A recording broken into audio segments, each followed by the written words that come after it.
સૌને મારા નમસ્કાર. સાબરકાંઠા અને અરવલ્લી જિલ્લાના પશુપાલકો મારી એક નમ્ર વિનંતી છે કે પશુપાલન સાથે સંકળાયેલા વહેલી સવારે 4-5 વાગે ઉઠીને મહિલાઓ અને પુરુષો મહેનત પરિશ્રમ કરે છે. દિવસે ઘાસચારો, પશુ માવજત સહિતની મહેનત કરતા હોય છે. આમ કાળી મજૂરી દિવસ રાત કરીને તરેલ દૂધ ઉત્પાદનને 5 મિનિટમાં ઢોળી દેવું એ કોઈ પશુપાલકનો જીવ ચાલે નહીં. આવા વિડીયો જોઈને અમને જીવ બળે છે કે મહા મહેનતે ઉત્પાદન થતા દૂધને આવી રીતે ઢોળી કેવી રીતે શકાય? આ કોઈ પશુપાલન ક્યારેય આવું કરી શકે નહીં. રજૂઆત હોઈ શકે, પણ આ રીતે ક્યારેય કોઈ પશુપાલન ના કરે.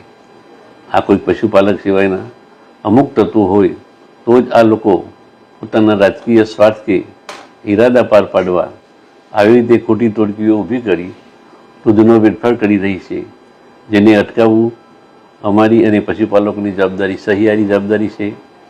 અમુક સ્તરે દૂધ એકત્રીકરણ ના થઈ શકતા દૂધનો વેડફાવ અટકાવી બાળકો, દર્દીઓ અને દીકરીઓને પીવડાવવું છે.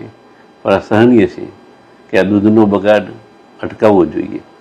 આ રીતે આ પરિસ્થિતિ જોઈને અમારો આત્મા દુખે છે અને અમે ચિંતા કરીએ છીએ કે પશુપાલક જલ્દી સાથ અને સહકાર આપે અને દૂધ ફરીથી આપણી જ સંસ્થા છે અને આપણે આ સંસ્થામાં આપણે સૌના સાથ અને સહકારથી આગળ વધીએ.